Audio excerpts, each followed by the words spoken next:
This is AOS Shorts. Get better fast. Hello and welcome to another episode of AOS Shorts. In today's show I give my initial impressions and review of Battletome Legions of Nagash. The Battletome fundamentally changes the Death Grand Alliance and provides incremental upgrades across the board. There are a number of changes which seem to return the Death Grand Alliance towards its narrative roots of strong but fragile characters surrounded by an undying and regenerating rabble. What is clear after a few days with the book is that there are a few standout Tier 1 unit choices or army builds. There's plenty of choice here. The army is going to reward clever list building and generalship, and, if I was to guess, sit in the Tier 2 range of armies. In this show I'll cover everything you need to know: the structure of the army, allegiance abilities, the new terrain of gravesites, the new magic laws, summoning, all of these things. So let's get off with the start. How's the book organised? It's organised around the Legions of Nagash. The Legions of Nagash are 6 different allegiances. So there is the Grand Host of Nagash, think Nagash and Friends, Legion of Sacrament, Arcan and Casting, Legion of Blood, Neferata and her attendants, the Legion of Night, Manfred and Crazy Choppy Close Combat, Soulbite, so Vamps and more Vamps, and the Death Grand Alliance, so everything else that's left really. If you take Nagash, you have to run the Grand Host. He can't be chosen in any of the other legions. In turn, the other Mortarchs must be the generals in their respective legions, if you have them in the army. Now, of course, you don't have to have them in the army, so you can have a Vampire Lord on Zombie Dragon be the general of your Legion of Blood army, for example. The legions only include models from the Battletome, so you won't see any Tomb Kings, Morghuls, who are relegated to the Death Grand Alliance, and Flesh Eaters, who stay with their own Battletome. Nighthawk remain in General's Handbook 2017. Each of the legions have Flesh Eater Courts as their only ally. If you run Soulblight, you get more choice in that you can ally with Deadwalkers, Deathlords, Death Rattle, Death Mages, and Nighthaunt. Each of the 6 allegiances have their own set of 6 command traits and 6 unique artifacts. Unlike the Maggotkin of Nurgle or Disciple of Tzeentch books, there are no duplicate or shared command traits and artifacts. As you'd expect, these are all tied to the theme of the army. The Grand Host and the 3 legions share 2 battle traits, an ability and a command ability. First is Deathless Minions. You should all be familiar with this. You roll a dice each time you allocate a wound or mortal wound to a friendly death unit within 6 inches of your general or another friendly death hero. On a 6-up, the wound is negated. All wizards know an extra spell from the Laws of the Dead. The legions get beneficial terrain called gravesites, which I'll touch on shortly. And there is a command ability which all of the legions have, in addition to the ones they already have, which is that you can choose a gravesite within 9 inches of the general. You may return a friendly summonable unit. I'll explain what a summonable unit is soon. That has been destroyed to the battlefield and set it up wholly within 9 inches of that gravesite and more than 9 inches away from enemy models. I suspect this won't see much use as you still need to pay reinforcement points for the unit, but there may be some situations where this gets you out of a pinch. So it's worth remembering. So on to the legions. Let's start with the Grand Host. With the Grand Host, Nagash can select 3 further spells from the Laws of the Dead. Any Morghast in the Grand Host get an extra attack for all their melee weapons, very useful given the damage 3. Finally, in your hero phase, you may roll a dice for each friendly Grand Host summonable unit on the battlefield. On a 5-up, you can heal up to D3 wounds that have been allocated to it. For units with a wounds characteristic of 1, you can return 1 slain model to their unit for each wound that have been healed. This is a common feature of not only healing but also returning dead models. Graveguard of Battle Line in a Grand Host army, very useful given they're an incredibly efficient unit, and Morghast are also Battle Line if you have Nagash as your general. For each of the allegiances, I'm going to pick a few of my favourite command traits and artifacts. I won't go through the full list, buy the Battletome for that, but just pick out the ones that I particularly liked. So let's start with the command traits. Bane of the Living. Reroll wound rolls of 1 for the general for attacks against non-death units. Handy. You want to make sure that your general, if he's getting stuck in, is hitting and wounding. The Lord of Nagash. You add 1 attack for melee weapons of friendly death range to units within 6 inches. Think of a horde of 40 skeletons and the amount of attacks that could put out with another one on top. In terms of artifacts, there's the Gravesite Time Glass, useful for sniping away enemy heroes anywhere on the battlefield. You always got to think about how you're going to deal with range in a death army. How you're going to reach into those support characters that the opponent is hiding. Ossific Diadem. You roll a dice each time you allocate a wound or mortal wound to a friendly death metal model within 12 inches of the bearer. On a 6-up, the wound is negated. And finally, the Amethyst Shard. Once per battle in the hero phase, you can fuse the shard with the bearer's melee weapon. Add 1 to hit and wound rolls for that weapon until the next hero phase. So let's move on to the next legion, the Legion of Sacrament. This is your main choice for a magic heavy army, outside from Nagash, of course. Led by Arcan, with his extra casting, several necromancers and a mortis engine, say, you will pump out a lot of spells. The most beneficial battle trait is that all your wizards have +1 to cast. You also have the possibility of returning destroyed summonable units to the battlefield. In terms of command traits, I particularly like Dark Acolyte, which allows the wizard to take another spell from the Laws of the Dead, giving you more choice, and Mastery of Death. At the start of your hero phase, all friendly death units within 6 inches of the general may make an immediate move up to 3 inches. Death forces usually struggle with movement, if you're death rattle, I should say, so the more movement you can get, the better. Now, in terms of artifacts, the Shroud of Darkness allows you to subtract 1 from all hit rolls for attacks targeting the bearer in the shooting phase. If the attacking unit is within 8 inches, you subtract 2 from hit rolls further away. Very, very useful in a shooting meta and to keep people like your characters alive. And Wristbands of Black Gold. Roll a dice each time you allocate a wound or mortal wound to the bearer in the shooting phase. On a 4-up, the wound is negated. Both of these are going to be very helpful for an army which is going to have soft, squishy casters trying to support their force. Legion of Blood. The Legion of Blood are Neferata's court, and his traits revolve around getting up close and personal with the enemy. The main battle traits are that enemy units within 6 inches of your army are -1 bravery. You also get +1 attack for your Vampire Lords and Blood Knights. More useful on a Vampire Lord, I'm sure. So in terms of command traits, Swift Strike, Aristocracy of Blood, Walking Death, Sanguine Blur. All very useful in terms of generating extra hit rolls if you're rolling 6s, re-rolling failed charge rolls, causing mortal wounds on hits of 6s, and adding 2 inches to the general's move characteristic, and re-rolling failed charges.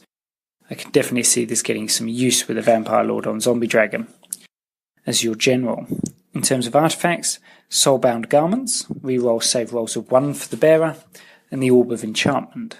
Once per battle at the start of the combat phase, you can pick an enemy hero within 3 inches of the bearer. In that combat phase, that hero may not pile in, attack, or use abilities. That's really going to put a kink in someone's plans. The Legion of the Night, so Manfred and his crazies. The Legion of the Night is Manfred and his ambushing forces striking from darkness. The main battle trait is that you can set up to 3 units in ambush, rather than on the battlefield at the start of the game. At the end of any of your movement phases, you can set up any of the units in ambush wholly within 6 inches of any battlefield edge, and more than 9 inches away from any enemy models. The second trait is that you can add 1 to save rolls for death rattle units wholly within your territory. Very useful for camping on your home objective with your large unit of skeletons. In terms of command traits, Swift Form will be useful, adding 2 inches to the general's move characteristic and 2 inches to all runs by the general. Unbending Will, allowing friendly units within 12 inches to re-roll failed battle shock tests, so they're not going to be going anywhere. And Merciless Hunter, allowing you to re-roll wound rolls of 1 for the general. Re-rolls are always gold. In terms of artifacts, the Vial of Pure Blood, which allows you once a game to add 1 to hit and wound rolls for the bearer until the next hero phase, and Shard of Night, which allow you to subtract 1 from the hit rolls of all attacks that target the bearer in the shooting phase. Now, the book also contains the Legion's abilities for Soul Blight and Death Grand Alliance. I'm not going to spend much time delving into these, because both have really just been updated to deal with the summonable mechanic, and do not get to access gravesites and the other benefits of the Legions of Nagash alliances. Soulblight can gain access to the lore of vampires, but otherwise keep their Deathless Thralls battle trait, their bloodlines, 6 command traits and 6 artifacts. Death Grand Alliance keeps Deathless Minions, 6 traits and 6 artifacts. The Grand Alliance is the only way that you can mix in Nighthaunt units or Morgul, etc. So let's move on to the new spell lore. The Legions of Nagash have access to 2 spell laws. The lore of the Death Mages, for Death Mages, and the lore of the Vampires, for Vampires. The Death Lords, so Nagash and the Mortarchs, can access spells from either lore. Both laws benefit from the locus of Shaiish, a rule that says if the unmodified casting roll, unmodified being important, is a 9+, and the spell is not unbound, then you resolve the effects of the spell twice. You can choose the same unit or a different target. Because it's the unmodified roll that counts, you won't be building a list solely around this ability, but it will certainly be a useful boon in the 27% or so of rolls it goes off. You can expect to have it work a few times each game, and of course, the more spells you're casting, the more you'll benefit. Each lore has its own character. The Death Mage's lore is all about debuffing the enemy at a 12 to 18 inch range. Some particular standouts are Overwhelming Dread, which allows you to make an enemy unit -1 to hit and -1 bravery, very useful against anything which receives benefits on 6s to hit. Fading Vigour, which causes an enemy unit to lose an attack from their melee weapons, down to a minimum of 1, and they can only roll 1 dice when charging. Keeps those combat units away from you as long as possible. And Soul Harvest, if you were running a combat Nagash or something similar, then every enemy unit within 3 inches takes D3 mortal wounds, and for each mortal wound that was allocated and not negated, on a 5-up the caster heals a wound. Now, the lore of vampires is more short range and offensive. My current favourite, and I think everybody's, is the Amaranthine Orb. You draw a straight line from the caster for 12 inches, and each unit under it suffers D6 mortal wounds on a 4-up. I suspect this will be a favourite on Arcan, given that it gives spells an extra 6-inch range. The Soul Pike spell may also get some use. So now, let's turn to gravesites, one of the big new additions of the book. As is the way with Sylvaneth and Maggotkin of Nurgle, the Legions of Nagash have their very own terrain pieces which interact with the army. For Legions of Nagash, these are gravesites. Gravesites have benefits for both summoning and healing.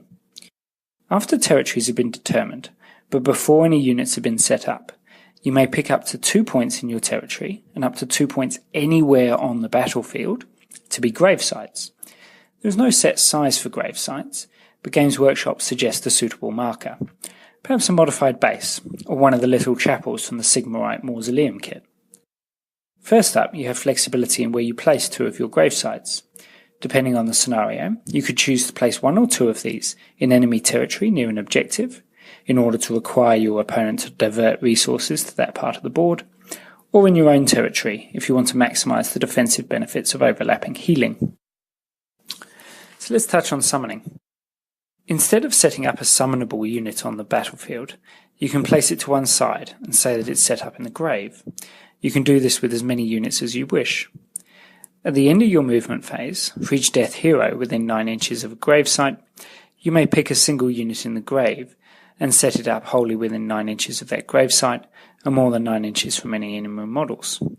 If a unit is still in the grave at the end of the battle, it's considered to be slain.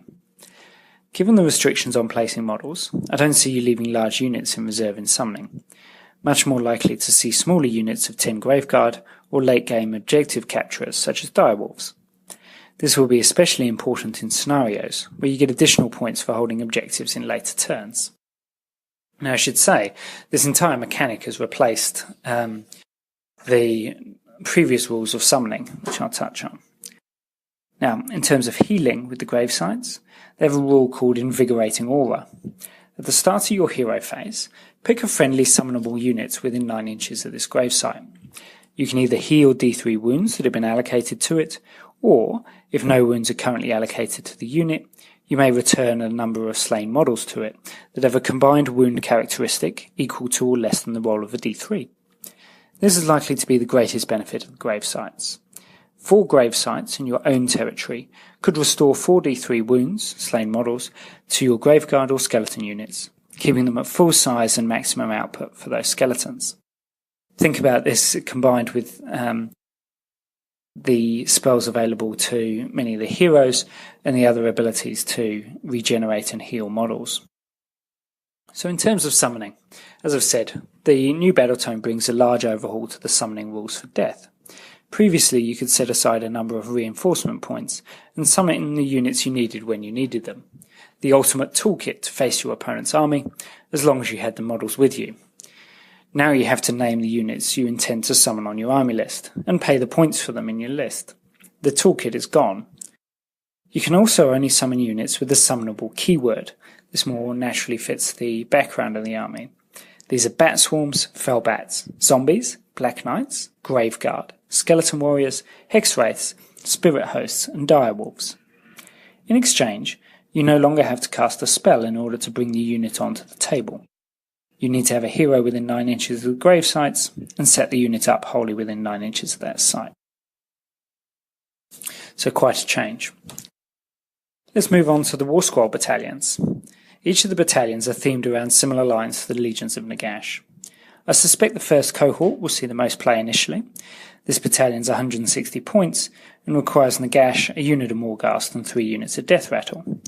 Once you've filled out those Death Rattle units, you won't have many points left, but you do get a 1-drop and abilities to transfer wounds from Nagash to the Morghast and stronger healing of your units. The army really will revolve around Nagash's output.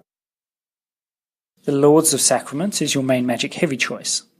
The battalion requires Arcan, 2 Necromancers, a powerful choice anyway, and a Mortis engine. Your wizards can cast an extra spell if they're within 6 inches of the Mortis engine.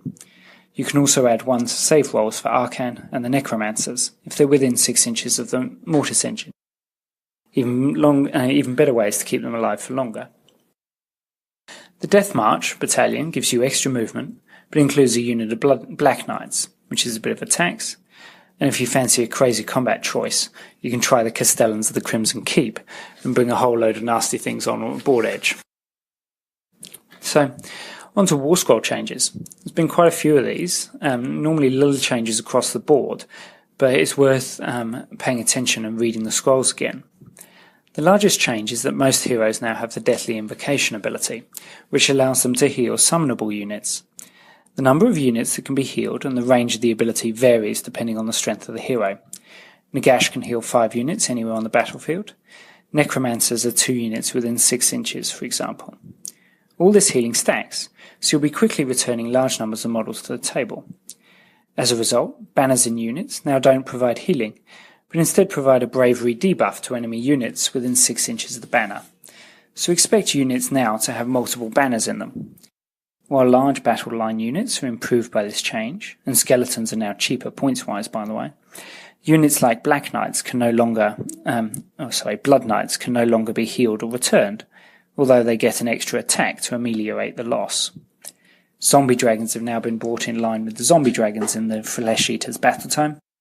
No more confusion about which scroll is in play, thankfully. Terrorgeists have also received a significant buff to their Gaping Maw ability.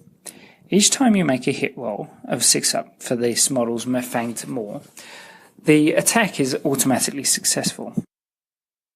You determine damage normally, do not make a wound or save roll, but increase the weapon's damage characteristic to 6. Try to pair this with damned terrain and other ways to buff the hit roll.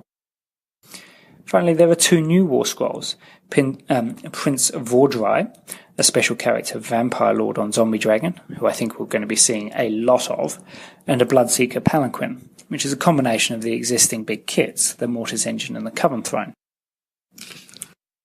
So finally, let's see what we are likely to see on the tabletop. I'm sure I'm going to come back to revisit this section in the next week or so, perhaps after a bit of playtesting and a bit more thought. But here are some initial thoughts of what stands out. The Vampire Lord on Zombie Dragon certainly does, a popular choice for people who don't want to run Nagash or Mortarks. You get 14 wounds, a 3-up save, you can move up to 27 inches, fly and have a decent damage output. Also has a great command ability, allowing a friendly death unit within 15 inches to re-roll failed hit rolls until the next hero phase. very useful when paired with a Terrorgeist, for example. As I mentioned, Prince of Wardry. It's the same base as the Vampire Lord on Zombie Dragon. A 3-up save, heals wounds, does mortal wounds. Now, while he doesn't have the re-rolled failed hit rolls command ability, he can give another unit +1 to hit and +1 to wound, and also select that unit to immediately pile in an attack in the hero phase. There's definitely a monster mash list in this book. Necromancers are excellent. I can see many people running multiple Necromancers. While the Death Army can debuff opponents well and restore or resurrect its units, it can struggle with producing high damage output. The Necromancer's Van Hell's ability allows you to have units pile in and attack twice. It's crazy good on a unit of 30 Graveguard, for instance. And let's talk about Graveguard. They are a massive damage output from a small base size, really allowing you to maximise your attacks from your larger units. The large units will be the most resilient, especially with gravesites nearby, but they can also have a role in MSU-style units of 10, which can be summoned into small gaps and be healed as required. Morghast Harbingers, flying assault unit, allowing you to roll extra dice for charges, and halberds with -2 rend and straight 3 damage. Very useful hammer unit. Skeletons in units of 40. Lots of attacks if they stay above 30 models, which is even easier now with healing and gravesites. Just run the numbers and see how many attacks you can get for a unit of skeletons. Finally, 2 notable mentions for direwolves for grabbing objectives quickly, and bat swarms. Still a useful if underrated unit for if you have a strong local shooting meta. -1 to hit for shooting attacks within 12 inches.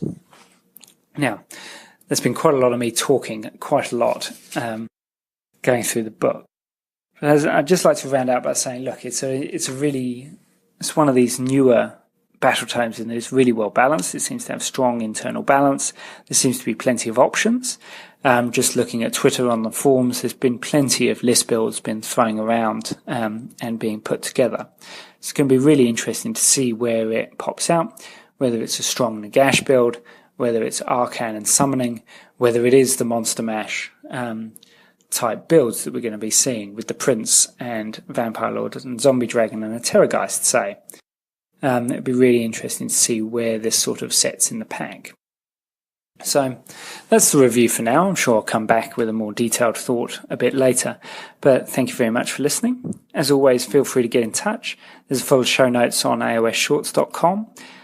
Easiest way to get in touch with me is either through the website, AOS Shorts on Facebook, or at Antipodean7 on Twitter. That's ANTIPODEAN7 on Twitter. Anyway, thank you very much for listening, and bye for now. Cheers, guys.